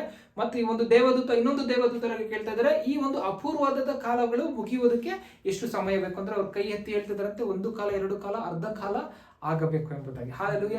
ಮತ್ತೆ ಅವ್ರ ಡೇಸ್ ಕೂಡ ಹೇಳೋದನ್ನ ನಾವು ನೋಡ್ಕೊಳ್ಬಹುದಾಗಿದೆ. 8ನೇ ಒಂದು ವಚನದಲ್ಲಿ ಮತ್ತೆ ಓದೋಣ.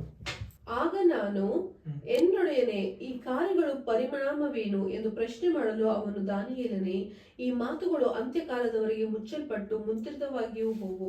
ಅನೇಕರು ತಮ್ಮನ್ನು ಶುದ್ಧೀಕರಿಸಿ ಶುಭ್ರ ಮಾಡಿಕೊಂಡು ಶೋಧಿತರಾಗುವರು, ದುಷ್ಟರು ದುಷ್ಟರಾಗಿಯೇ ನಡೆಯುವರು. ಅವರಲ್ಲಿ ಯಾರಿಗೂ ವಿವೇಕವಿರುವುದು, ಜ್ಞಾನಿಗಳಿಗೆ ವಿವೇಕವಿರುವುದು. ನಿತ್ಯ ಹೋಮವು ನೀಗಿಸಲ್ಪಟ್ಟು ಹಾಳು ಮಾಡುವ ಅಸಹ್ಯ ವಸ್ತುವು ಪ್ರತಿಷ್ಠವಾದ ಮೇಲೆ 1290 ದಿನಗಳು ಕಳೆಯಬೇಕು. ಕಾದುಕೊಂಡ 1335 ದಿನಗಳು ಕೊನೆಯ ಮುಟ್ಟಿಗೆ ತಾಳಿರುವವನು ಧನ್ಯನು. ಇಲ್ಲಿ ವಾಕ್ಯ ನಾವು ನೋಡುವ ಕೊನೆಯಲ್ಲಿ ಏನಾಗ್ತದಂತೆ, ಅನೇಕರು ತಮ್ಮನ್ನು ಶುದ್ಧೀಕರಿಸಿ ಶುಭ್ರ ಮಾಡಿಕೊಂಡು ಶುದ್ಧರಾಗುವರು, ದುಷ್ಟರು ದುಷ್ಟರಾಗಿ ನಡೆಯುವರು. ಅವರಲ್ಲಿ ಯಾರಿಗೂ ವಿವೇಕವಿರದು, ಜ್ಞಾನಿಗಳಿಗೆ ವಿವೇಕವಿರುವುದು ಅಂತ. ನೋಡ್ರಿ, ದುಷ್ಟರಿಗೆ ಯಾರಿಗೂ ಕೂಡ ವಿವೇಕ ಇರೋದಿಲ್ಲ ಅಂತ. ಹಾಲೆಲೂಯ. ಯಾರಿಗೂ ವಿಸ್ಡಮ್ ಇರೋದಿಲ್ಲ ಅಂತ. ಹಾಲೆಲೂಯ. ವಾಕ್ಯ ನಾವು ಅರ್ಥ ಮಾಡ್ಕೊಳ್ಬೇಕು. ಆದ್ರೆ ಯಾರಿಗಂತೆ, ಜ್ಞಾನಿಗಳಿಗೆ ವಿವೇಕ ಇರ್ತದಂತೆ. ಹಾಲೆಲೂಯ. ಬೈಬಲ್ ಪ್ರಕಾರ ಜ್ಞಾನಿಗಳು ಯಾರು ದೇವರ ವಾಕ್ಯವನ್ನ ತಿಳಿದಿದ್ದಾರೆ, ಅರ್ಥ ಮಾಡ್ಕೊಂಡಿದ್ದಾರೆ, ನಡೀತಾರೆ ಅಂತವ್ರೆ. ಯಾರು ದೇವರನ್ನ ಅರ್ಥ ಮಾಡ್ಕೊಂಡಿದ್ದಾರೆ ಅಂತವ್ರೆ ಜ್ಞಾನಿಗಳು. ಹಾಲೆಲೂಯ. ಇಲ್ಲಿ ಈ ಒಂದು ವರ್ಲ್ಡ್ ನಲ್ಲಿ ಯಾರಿಗೆ ಜ್ಞಾನಿ ಅಂತ ಟಾಪ್ ಅಲ್ಲಿ ಇರುವಂತವ್ರಿಗೆ ಕೊಡೋರಿಗೆ ದೇವರ ವಾಕ್ಯ ಹೇಳೋದಿಲ್ಲ. ಹಾಲೆಲೂಯ. ದೇವರ ವಾಕ್ಯ ಯಾರು ದೇವರ ವಾಕ್ಯವನ್ನ ಕೈಗೊಂಡು ನಡೀತಾರೆ ಅವರು ಜ್ಞಾನಿಗಳು ಅಂತ. ಹಾಲೆಲೂಯ. ಹಾಗಾಗಿ ಜ್ಞಾನಿಗಳಿಗೆ ವಿವೇಕವಿರ್ತದಂತೆ, ಆದ್ರೆ ಬೇರೆಯವರು ಯಾರಿಗೂ ಕೂಡ ವಿವೇಕ ಇರೋದಿಲ್ಲ ಅಂತೆ. ಹಾಲೆಲೂಯ. ಅಂದ್ರೆ ನಿನಗೆ ಸತ್ಯವೇದ ಗೊತ್ತಿದ್ರೆ ನೀನು ಜ್ಞಾನಿ, ನೀನು ವಿವೇಕ ಇರ್ತದೆ ನಿನಗೆ. ಹಾಲೆಲೂಯ. ನಿನಗೆ ಸತ್ಯವೇದ ಗೊತ್ತಿಲ್ಲ, ನೀನು ಬೇರೆ ಎಲ್ಲಾದ್ರಲ್ಲೂ ಟಾಪ್ ಇದೆ ಅಂದ್ರೆ ನೀನು ಜ್ಞಾನಿ ಅಂತ ದೇವರ ವಾಕ್ಯ ಹೇಳೋದಿಲ್ಲ. ಹಾಲೆಲೂಯ. ನಿನ್ಗೆ ವಿವೇಕ ಇರೋದಿಲ್ಲ. ಹಾಲೆಲೂಯ. ಅಂತ ಹೇಳ್ಬೋದು. ನೋಡ್ರಿ, ಅಲ್ಲಿ ವಾಕ್ಯ ಹೇಳ್ತದೆ, ನಿತ್ಯ ಹೋಮವು ನೀಗಿಸಲ್ಪಟ್ಟು ಹಾಳು ಮಾಡುವ ಅಸಹ್ಯ ವಸ್ತುಗಳು ಪ್ರತಿಷ್ಠವಾದ ಮೇಲೆ 1290 ದಿನಗಳು ಕಾಯಬೇಕು. ಕಾದುಕೊಂಡು 1335 ದಿನಗಳ ಕೊನೆಯ ಮಟ್ಟಿಗೆ ತಾಳಿರುವವರು ಧನ್ಯರು ಎಂಬುದಾಗಿ. ನೋಡ್ರಿ, ಅಂದ್ರೆ 1290 ಅಂದ್ರೆ ಮೊದಲನೇ 3.5 ವರ್ಷ ಆಗಬೇಕಂತೆ. ಅದಾದ್ಮೇಲೆ ಎರಡನೇ 3.5 ವರ್ಷ 1335 ದಿನಗಳು. ಹಾಲೆಲೂಯ. ಇಷ್ಟು ದಿನಗಳು ಅಂತಂದ್ರೆ ಕಂಪ್ಲೀಟ್ ಆಗಿ 7 ವರ್ಷದಲ್ಲಿ ಇನ್ನ 3.5 ವರ್ಷ ಕಾಯುವವರು ಧನ್ಯರು ಅಂತೆ. ಅವರು ಡೈರೆಕ್ಟ್ ಆಗಿ ದೇವರ ಒಂದು ರಾಜ್ಯಕ್ಕೆ ಹೋಗಿ ಬಿಡ್ತಾರೆ. ಹಾಲೆಲೂಯ. ಯಾಕೆಂತಂದ್ರೆ ಇಮಿಡಿಯೇಟ್ ಆಗಿ ದೇವರ ರಾಜ್ಯ ಭೂಮಿ ಮೇಲೆ ಬಂದ್ಬಿಡುತ್ತೆ, ಫಿಸಿಕಲ್ ಆಗಿ ಬಂದ್ಬಿಡ್ತದೆ, ಯಾರು ಕೂಡ ತಡೆಯಕ್ಕಾಗೋದಿಲ್ಲ, ಏನೂ ಮಾಡಕ್ಕೆ, ಬಿಕಾಸ್ ಇಟ್ ಇಸ್ ಪ್ರಾಫೆಸಿ, ಅದು ಹೇಳಿದೆ. ದೇವರ ರಾಜ್ಯ ಬಂದಾಯ್ತು, ಆ ರಾಜ್ಯದಲ್ಲಿ ಅವರು ಎಂಟರ್ ಆಗ್ತಾರೆ. ಹಾಲೆಲೂಯ. ಒಂದು ವ್ಯಕ್ತಿ ಯಾರು ಇರ್ತಾನೆ ಕ್ರಿಸ್ತ ವಿರೋಧಿ, ಒಂದು ಅಂತ್ಯವಾಗ್ತದೆ, ಆಮೇಲೆ ಇಮಿಡಿಯೇಟ್ ಆಗಿ ದೇವರ ರಾಜ್ಯ ಇಲ್ಲಿ ಸ್ಥಾಪನೆ ಆಗ್ತದೆ. ಹಾಲೆಲೂಯ. ಮತ್ತು ಇನ್ನೊಂದು ವಾಕ್ಯವನ್ನ ನಾವು ಓದ್ಕೊಳ್ಳೋಣ. ದಾನಿಯೇಲನು 12ನೇ ಅಧ್ಯಾಯ 13ನೇ ವಚನವನ್ನ ಓದೋಣ. ನೀನು ದೀರ್ಘ ನಿದ್ರೆಯನ್ನು ಹೊಂದಿ ಯುಗದ ಸಮಾಪ್ತಿಯಲ್ಲಿ ಎದ್ದು ನಿನಗಾಗುವ ಸ್ವಾಸ್ಥ್ಯದೊಳಗೆ ನಿಲ್ಲುವಿ ಎಂದು ಹೇಳಿದರು. ಆಮೇಲೆ ಹಾಲೆಲೂಯ. ನೋಡ್ರಿ, ದಾನಿಯೇಲದು ಚಾಪ್ಟರ್ ಮುಗೀತು. ಇಲ್ಲಿಗೆ ದಾನಿಯೇಲನ ಒಂದು ಪ್ರವಾದನೆ ಪುಸ್ತಕ ಇಲ್ಲಿಗೆ ಎಂಡ್ ಆಗ್ತದೆ. ಆದ್ರೆ ದೇವರು ಅಷ್ಟಕ್ಕೆ ಅವ್ರಿಗೆ ಬಿಡ್ತಾ ಇಲ್ಲ, ಇನ್ನೊಂದು ಪ್ರಾಮಿಸ್ ಅನ್ನ ಹೇಳ್ತಿದ್ದಾರೆ. ನೀನು ದೀರ್ಘ ನಿದ್ರೆಯನ್ನು ಹೊಂದಿ ಯುಗದ ಸಮಾಪ್ತಿಯಲ್ಲಿ ಎದ್ದು. ಹಾಲೆಲೂಯ. ಏನಂತ ಎಲ್ಲಿ ಎದ್ದೊಳ್ತಾ ಇದಾರಂತೆ ದಾನಿಯೇಲ? ಎಲ್ಲಿ ಎದ್ದೊಳ್ತಾ ಇದಾರಂತೆ? ದೇವರು ದಾನಿಯೇಲ್ಗೆ ಹೇಳ್ತಾ ಇದಾರೆ, ಇದು ನಿನ್ಗೂ ಪಾರ್ಟ್ ಇದೆ, ಇವಾಗ ಹೋಗು, ನಿನ್ ಕೆಲಸ ಆಯ್ತು, ಮುಗೀತು, ರೆವಲ್ಯೂಷನ್ಸ್ ಮುಗೀತು, ಪ್ರಕಟಣೆಗಳು ಮುಗೀತು, ನಿನ್ಗೆ ಏನೇನು ದರ್ಶನ ತೋರಿಸ್ದೆ, ದಾನಿಯೇಲನಿಗೆ ದೇವದೂತರು ಏನೇನು ಮಾತಾಡಿದ್ರು, ದೇವರು ಏನೇನು ದರ್ಶನಗಳನ್ನ ತೋರಿಸಿದ್ರು, ಎಲ್ಲ ಬರ್ದಿದ್ದಾಯ್ತು, ನೀನು ಹೋಗಿ ಏನ್ ಮಾಡು, ರೆಸ್ಟ್ ಮಾಡು. ನೀನ್ ರೆಸ್ಟ್ ಮಾಡು, ಆದ್ರೆ ಒಂದ್ ದಿನ ಬರುತ್ತೆ, ಯು ವಿಲ್ ಅಗೇನ್ ರೈಸ್ ಅಂತ ದೇವರು ಹೇಳ್ತಾರೆ ದಾನಿಯೇಲ. ಹಾಲೆಲೂಯ. ನೀನ್ ಎದೊಳ್ತೀಯ, ನಿನ್ಗೆ ಸಿಗಬೇಕಾಗಿರುವಂತ ರಿವಾರ್ಡ್ ನಿನ್ಗೆ ಸಿಗುತ್ತೆ ಅಂತ. ಹಾಲೆಲೂಯ. ದಾನಿಯೇಲ್ ಆಲ್ಮೋಸ್ಟ್ 80-90 ವರ್ಷಗಳು ಅಲ್ಲಿ ಇದ್ದವನು. ಅವನು ಒಂದು ಯುವಕನಾಗಿರುವಾಗ ಕರ್ಕೊಂಡು ಬಂದ್ರು, ಬ್ಯಾಬಿಲೋನ್ ನಲ್ಲಿ ಇಕ್ಕಿದ್ರು. ಬ್ಯಾಬಿಲೋನ್ ಆದ್ಮೇಲೆ ಮಿಡೋ ಪರ್ಷಿಯನ್ ಮತ್ತು ಇದೆಲ್ಲ ರಾಜ್ಯಗಳ ಬದಲಾವಣೆ ಆಯ್ತು. ದಾನಿಯೇಲ್ನ ಬದಲಾವಣೆ ಆಗ್ಲಿಲ್ಲ, ದಾನಿಯೇಲ್ ಮನಸ್ಸು ಬದಲಾವಣೆ ಆಗ್ಲಿಲ್ಲ, ದಾನಿಯೇಲ್ನ ವ್ಯಕ್ತಿತ್ವ ಬದಲಾವಣೆ ಆಗ್ಲಿಲ್ಲ. ದಾನಿಯೇಲ್ನ ಸಿಂಹದ ಗವಿಯಲ್ಲಿ ಹಾಕುವುದಕ್ಕಿಂತ ಮುಂಚೆ ಅವನಲ್ಲಿ ತಪ್ಪು ಎಷ್ಟು ಹುಡುಕಿದ್ರು ಕೂಡ ಒಂದು ತಪ್ಪು ಕೂಡ ಸಿಕ್ಲಿಲ್ಲ ಅಂತೆ. ಈ ರೀತಿಯಲ್ಲಿ ಈ ವ್ಯಕ್ತಿ ದೇವರಿಗಾಗಿ ಡೆಡಿಕೇಟ್ ಮಾಡಿ ತನ್ನ ಲೈಫ್ ಅನ್ನ ಎಷ್ಟು ಒಂದು ರೈಚಸ್ ಆಗಿ ದೇವರ ಮುಂದೆ ಅವನು ಜೀವಿತ ಮಾಡ್ತಾ ಇದ್ದಾನೆ. ದೇವರು ಹೇಳ್ತಾರೆ, ನಿನಗೆ ಬರ್ಬೇಕಾಗಿರೋ ರಿವಾರ್ಡ್ ನಿನಗೆ ಬರುತ್ತೆ. ನೀನ್ ಇವಾಗ ಸ್ವಲ್ಪ ಕಾಲ ಮಲ್ಕೋ, ನೀನ್ ರೆಸ್ಟ್ ಮಾಡು. ಹಾಲೆಲೂಯ. ಸ್ವಲ್ಪ ಕಾಲ ಅಂದ್ರೆ ಎಷ್ಟು ವರ್ಷ ಆಯ್ತು? 2500 ವರ್ಷಗಳ ಹಿಂದೆ ದೇವರು ದಾನಿಯೇಲನಿಗೆ ಹೇಳಿದ್ರು, ಹೋಗ್ ಸ್ವಲ್ಪ ರೆಸ್ಟ್ ಮಾಡು, ಆದ್ರೆ ನೀನ್ ಲಾಸ್ಟ್ ಅಲ್ಲಿ ಎದೊಳ್ತೀಯ. ಹಾಲೆಲೂಯ. ಮತ್ತೆ ನೀನು ಎದೊಳ್ತೀಯ. ಹಾಲೆಲೂಯ. ನೋಡ್ರಿ, ರಿಸರೆಕ್ಷನ್ ಬಗ್ಗೆ ದಾನಿಯೇಲನಲ್ಲೇ ಬರ್ದಿದ್ರು. ದಾನಿಯೇಲ್ ರಿಸರೆಕ್ಷನ್ ಆಗ್ತೇ ನೀನು. ಹಾಲೆಲೂಯ. ನಿಮಗೆ ಟೈಮ್ ಬರುತ್ತೆ. ಹಾಲೆಲೂಯ. ಮೊದಲು ಕ್ರಿಸ್ತನು ರಿಸರೆಕ್ಷನ್ ಆಗಿದ್ರು, ಆಮೇಲೆ ಕ್ರಿಸ್ತನಲ್ಲಿ ಸತ್ತವರು ರಿಸರೆಕ್ಷನ್ ಆಗ್ತಾರೆ, ಆಮೇಲೆ ಬದುಕಿರುವವರು ರಿಸರೆಕ್ಷನ್ ಆಗ್ತಾರೆ. ಹಾಲೆಲೂಯ. 3 ರಿಸರೆಕ್ಷನ್ಸ್ ನಾವು ನೋಡ್ಕೊಳ್ಬಹುದಾಗಿದೆ. ಇದು 2ನೇ ರಿಸರೆಕ್ಷನ್ ಯಾರಂತ? ಕ್ರಿಸ್ತನಲ್ಲಿ ಸತ್ತಿರುವವರು, ಇವರೆಲ್ಲ ರಿಸರೆಕ್ಟ್ ಆಗ್ತಾರೆ. ಹಾಲೆಲೂಯ. ಆದ್ರೆ ಇವರು ರಿಸರೆಕ್ಟ್ ಆದ್ಮೇಲೆ ಏನಾಗ್ತದಂತೆ? ಅವರಿಗೆ ಸಿಕ್ಕುವಂತ ಸ್ವಾಸ್ಥ್ಯದೊಳಗೆ ಅವರು ನಿಲ್ಲು ಬರುತ್ತೆ. ಹಾಲೆಲೂಯ. ದೇವರು ಅವ್ರಿಗೆ ರಿವಾರ್ಡ್ ಕೊಡ್ತಾರೆ, ದೇವರು ಅವ್ರಿಗೆ ಬರ್ಬೇಕಾಗಿರುವಂತ ಹಾನರ್ನ ಕೊಡ್ತಾರೆ. ಹಾಲೆಲೂಯ. ಎಲ್ಲದಕ್ಕೂ ಇಂಪಾರ್ಟೆಂಟ್ ಆಗಿ ಅವರು ಆ ಒಂದು ಟೈಮ್ ನಲ್ಲಿ ಎಂಟರ್ ಆಗ್ತಾ ಇದ್ದಾರೆ. ಎಲ್ಲ ತೋರಿಸಿದ್ರು ದೇವರು, ಹಿಂಗೆ ದೇವ್ರೆ ಇವಾಗ ಎಂಟರ್ ಆಗುವಂತಾರೆ. ಈಗ ಅರ್ಥ ಮಾಡ್ಕೊಳ್ಳೋಣ, ನಾನು ಎಂಡಿಗೆ ಬರ್ತೇನೆ. ದಾನಿಯೇಲ್ಗೆ ದೇವರು ಏನೇನು ವಿಚಾರಗಳನ್ನ ಹೇಳಿದ್ರು, ತಿಳಿಸಿದ್ರು, ತೋರಿಸಿದ್ರು, ಆ ಎಲ್ಲ ವಿಚಾರಗಳು ನಮ್ಮ ಹತ್ರ ಕೂಡ ಮಾತಾಡ್ತಾ ಇದ್ದಾರೆ. ಹಾಲೆಲೂಯ. ನಮ್ಗೆ ಕೂಡ ಕಮ್ಯುನಿಕೇಟ್ ಮಾಡ್ತಾ ಇದ್ದಾರೆ. ಹಾಲೆಲೂಯ. ಇವಾಗ ನಮ್ಗೆ ಮಾಡ್ತಾ ಇದಾರೆ, ಆದ್ರೆ ನಮ್ದು ಟೈಮ್ ಬರ್ತದೆ, ನೀನು ಕೂಡ ದಾನಿಯೇಲನ ಜೊತೆಗೆ ನಿಂತ್ಕೊಳ್ತೀಯ. ಹಾಲು ನಾವು ಅಷ್ಟು ದೊಡ್ಡವರಲ್ಲ, ದಾನಿಯೇಲ ಅಷ್ಟು ದೊಡ್ಡವರಲ್ಲ, ಆದ್ರೆ ನಿತ್ಯ ಜೀವಕ್ಕೆ ಎಂಟರ್ ಆಗ್ತೇವೆ, because we believed in Jesus Christ. Hallelujah. ನಾವು ಕ್ರಿಸ್ತನನ್ನ ನಂಬಿದ ಕಾರಣ ನಾವು ಕೂಡ ನಿತ್ಯ ಸ್ವಾಸ್ಥ್ಯದಲ್ಲಿ ನಾವು ನಿಲ್ಲುವಂತವರಾಗ್ತೇವೆ. ಹಾಲೆಲೂಯ. ಈಗ ನಾವು ಅರ್ಥ ಮಾಡ್ಕೊಳ್ಳೋಣ, ಮೆಜಾರಿಟಿ ಆಫ್ ದ ಕ್ರಿಶ್ಚಿಯನ್ ಪೀಪಲ್ಗೆ ಏನಪ್ಪಾ ಒಂದು ಡೆಸ್ಟಿನೇಷನ್ ಅಂದ್ರೆ ಗೊತ್ತಿಲ್ಲ. ಡೆಸ್ಟಿನೇಷನ್ ಏನು ಅಂತಂದ್ರೆ ಯೇಸು ಸ್ವಾಮಿಯ ರಾಜ್ಯಕ್ಕೆ ಹೋಗುವುದೇ ನಿನ್ನ ಡೆಸ್ಟಿನೇಷನ್. ಈ ಲೋಕದಲ್ಲಿ ನಾವು ಏನು ಸಾಧನೆ ಮಾಡ್ತೀವೋ ಬಿಡ್ತೀವೋ ಎಲ್ಲಾನು ಕೂಡ ಸೆಕೆಂಡರಿ. ಫಸ್ಟ್ ಪ್ರೈಮರಿ ಏನು ಅಂತಂದ್ರೆ to enter the kingdom of God, kingdom of Jesus Christ. Hallelujah. ಇದನ್ನ ನನ್ನ ಒಂದು ಟಾಪಿಕ್ ನಾನು ಮುಗಿಸಕ್ ಬರ್ತೀನಿ. ಚೇಂಜ್ ಯುವರ್ ಡೆಸ್ಟಿನೇಷನ್ ಅಂತ ಹೇಳಿದ್ರೆ ನಮ್ಮ ಡೆಸ್ಟಿನೇಷನ್ ನ ಗಾಡ್ಸ್ ಡೆಸ್ಟಿನೇಷನ್ಗೆ ಕನೆಕ್ಟ್ ಮಾಡಬೇಕು. ಬಿಕಾಸ್ ಮೊದಲೇನೆ ದೇವರು ಎಲ್ಲಾ ವಿಚಾರಗಳನ್ನ ಸತ್ಯವೇದದಲ್ಲಿ ತಿಳಿಸಿದ್ದಾರೆ. ಹಾಲೆಲೂಯ. ಏನೇನು ಆಗ್ತದೆ ಎಂದು ಇಂಚಾಗಿ ದೇವರು ತಿಳಿಸಿರುವಾಗ ಅದೆಲ್ಲ ನೆರವೇರ್ತದೆ. ಅದು ನೆರವೇರಬೇಕಾತಂದ್ರೆ you need to align your destination to God's destination. Hallelujah. ನಿನ್ನ ಒಂದು ಡೆಸ್ಟಿನೇಷನ್ ದೇವರ ಡೆಸ್ಟಿನೇಷನ್ ಒಟ್ಟಿಗೆ ನೀನು ಕನೆಕ್ಟ್ ಮಾಡಬೇಕು. ಅವಾಗ ನೀನೇನ್ ಮಾಡ್ತೀಯಂತೆ? ದೇವರ ನಿತ್ಯ ರಾಜ್ಯದಲ್ಲಿ ಎಂಟರ್ ಆಗ್ತದೆ. ಹಾಲೆಲೂಯ. ಇವಾಗ ನಾವು ಅರ್ಥ ಮಾಡ್ಕೊಂಡು ನಾವು ಕ್ರೈಸ್ತರು ಅಂತಂದ್ರೆ ನಮಗೆ ಗೊತ್ತಿದೆ ನಮ್ಮ ಡೆಸ್ಟಿನೇಷನ್ ಏನು ಅಂತ. ಹಾಲೆಲೂಯ. ಅದಕ್ಕೆ ಪೌಲ್ ಏನ್ ಹೇಳ್ತಾರೆ, ಒಬ್ರಿಗೊಬ್ರು ಹೇಗ್ ಸಮಾಧಾನ ಮಾಡ್ಕೊಳ್ರಿ ಅಂತ. ಯಾವಾಗ ತುತ್ತೂರಿ ಶಬ್ದ ಬರ್ತದೆ ಅವಾಗ ಸತ್ತಿರೋರು ಫಸ್ಟ್ ಎದೊಳ್ತಾರೆ, ಆಮೇಲೆ ನಾವು ಎದೊಳ್ತೇವೆ. ನಾವೆಲ್ಲರೂ ಒಂದೇ ಸತಿ ಪಕ್ಕನೆ ದೇವರ ಒಂದು ಏನಂತೆ ದೇವರ ಹತ್ರ ನಾವು ಹೋಗ್ಬಿಡ್ತೇವೆ ಮತ್ತು ನಾವು ದೇವರೊಟ್ಟಿಗೆ ಸದಾ ಕಾಲ ಇರ್ತೇವೆ. ಇದನ್ನ ಹೇಳಿ ಒಬ್ರಿಗೊಬ್ರು ಸಂತೈಸಿ. ಹಾಲೆಲೂಯ. ಇದನ್ನ ಹೇಳಿ ಸಂತೈಸ್ಬೇಕಲ್ಲ, ನನಗೆ ಈ ತರ ಕಷ್ಟ ಇದೆ, ನನಗೆ ಆ ತರ ಕಷ್ಟ ಇದೆ, ನನಗೆ ಇದಾಯ್ತು, ನನಗೆ ಅದಾಯ್ತು, ನನಗೆ ಇಷ್ಟು ಸಾಲ ಇದೆ ಅಂತ ಹೇಳ್ಬೇಕಾ, ಅಥವಾ ನನಗಿಷ್ಟು ಒಂದು ಏನಂತ ಹೇಳ್ಬೋದು ಅನಾರೋಗ್ಯತೆಗಳಿದೆ ಅಂತ ಹೇಳ್ಬೇಕು. ಇದ್ಯಾವುದು ಹೇಳ್ಬಾರ್ದಂತೆ. ನಾವು ಏನ್ ಹೇಳಿ ಸಂತೈಸ್ಬೇಕಂತೆ, ಒಂದು ದಿನ ನಾವು ದೇವರೊಟ್ಟಿಗೆ ಇರ್ತೇವೆ ಅಂತ ನಾವು ಸಂತೈಸ್ಬೇಕಂತೆ. Hallelujah, hallelujah. ಈ ಲೋಕದ ಯಾವ ವಿಚಾರಗಳು ಕೂಡ ನಾವು ಜಾಸ್ತಿ ತಲೆ ಕೆಡಿಸ್ಕೋಬಾರ್ದು. ನಾವು ಒಂದೇ ಒಂದು ವಿಚಾರ ಏನಂತ, ನಾವು ದೇವರೊಟ್ಟಿಗೆ ಒಂದಾಗ್ತೇವೆ ಅಂತ. Hallelujah. So change your destination to God's destination. ದೇವರ ಆಶೀರ್ವಾದ ಮಾಡಲಿ. ನಂಬ್ತಿನ ವಾಕ್ಯ ನಮ್ಮನ್ನು ಆಶೀರ್ವಾದ ಮಾಡಿದೆ ಎಂಬುದಾಗಿ ನಾವು ಕಣ್ಮುಚ್ಚಿ ಪ್ರಾರ್ಥನೆ ಮಾಡೋಣ. ಪರಿಶುದ್ಧನಾಗಿರುವಂಥ ದೇವರ ಅನೇಕ ವಿಚಾರಗಳನ್ನು ನೀವು ತಿಳಿಸ್ಕೊಟ್ಟು ನೀವು ಮಾತಾಡೋದಕ್ಕಾಗಿ ನಿಮಗೆ ಕೋಟಿ ಸ್ತೋತ್ರ ಅಪ್ಪ ದೇವರೇ. ಚೇಂಜ್ ಯುವರ್ ಡೆಸ್ಟಿನೇಷನ್ ಎಂಬುದಾಗಿ, ಅಲೈನ್ ಟು ಗಾಡ್ಸ್ ಡೆಸ್ಟಿನೇಷನ್ ಎಂಬುದಾಗಿ ಅಪ್ಪ ನೀವು ಮಾತಾಡೋದಕ್ಕಾಗಿ ದೇವರ ಸ್ತೋತ್ರ ದೇವರೇ. ಹೇಗೆ ದಾನಿಯೇಲನಿಗೆ ಪ್ರತಿಯೊಂದು ನೀವು ತಿಳಿಸ್ಕೊಟ್ರಿ ಅಪ್ಪ, ಆ ರೀತಿಯಲ್ಲಿ ಈಗಲೂ ಅದೆಲ್ಲ ನಡೀತಾ ಇದೆ, ಇನ್ನು ನಡೆಯುವಂಥ ವಿಚಾರಗಳು ಇದೆ ದೇವರ ಸ್ವಾಮಿ ಅಪ್ಪ ಕರ್ತನೆ. ಇದನ್ನೆಲ್ಲ ನಾವು ತಿಳಿದುಕೊಂಡಿರುವಾಗ ದೇವರೇ ಸಪ್ಪ ಕರ್ತನ ಸ್ವಾಮಿ ಅಪ್ಪ, ನಾವು ನಮ್ಮ ಒಂದು ಡೆಸ್ಟಿನೇಷನ್ ನಾವು ತಿರುಗಿಸಿ ಚೇಂಜ್ ಮಾಡಿದ್ದೇವ್ರೆ. ಈ ಲೋಕದ ಯಾವ ವಿಚಾರಗಳಿಗೆ ನಾವು ಪ್ರಾಮುಖ್ಯತೆ ಕೊಡದಿರಪ್ಪ ದೇವ್ರೆ ಅಪ್ಪ, ನಿನ್ನ ಒಂದು ಡೆಸ್ಟಿನೇಷನ್ಗೆ ಕನೆಕ್ಟ್ ಆಗುವಂತೆ ಸಹಾಯ ಮಾಡ್ರಪ್ಪ. ನಿನ್ಗೋಸ್ಕರ ಜೀವಿಸುವಂತೆ ಮತ್ತು ಇತರರನ್ನ ನಾವು ಪ್ರೋತ್ಸಾಹಿಸುವಂತೆ, ಬಲಪಡಿಸುವಂತೆ, ಇದನ್ನ ನಾವು ಎಜುಕೇಟ್ ಮಾಡುವಂತೆ, ಇದನ್ನ ತಿಳಿಸುವಂತೆ, ಇದ್ರಲ್ಲಿ ನಾವು ಜೀವಿಸುವಂತೆ ಅಪ್ಪ ಕರ್ತನೆ ನಿನ್ನ ಬರೋಣಕ್ಕಾಗಿ ನಾವು ಸಿದ್ಧಪಡಿಸಿಕೊಳ್ಳುವಂತೆ ದೇವ್ರೆ ನಮ್ಮನ್ನು ಆಶೀರ್ವದಿಸಿ ನಡೆಸ್ರಿ. ಯಾರ್ಯಾರು ವಾಕ್ಯವನ್ನು ನೋಡಿದ್ದಾರೆ ಹೇರಳವಾಗಿ ಅವ್ರನ್ನ ಬ್ಲೆಸ್ ಮಾಡ್ರಪ್ಪ. ಅವ್ರಿಗೆ ಬೇಕಾಗಿರುವಂತ ಒಂದು ಸ್ವಾಮಿ ಅಪ್ಪ ದೇವರ ಜ್ಞಾನವನ್ನ ವಿವೇಕವನ್ನು ಕೊಡ್ರಿ. ಈ ವಾಕ್ಯ ಅನೇಕ ಜನರಿಗೆ ತಲುಪುವಂತೆ ಆಶೀರ್ವದಿಸಿ ನಡೆಸಬೇಕಾಗಿ ಯೇಸುವಿನ ನಾಮದಲ್ಲಿ ಪ್ರಾರ್ಥಿಸುತ್ತೇವೆ ತಂದೆಯಾದ ದೇವರೇ, ಆಮೆನ್.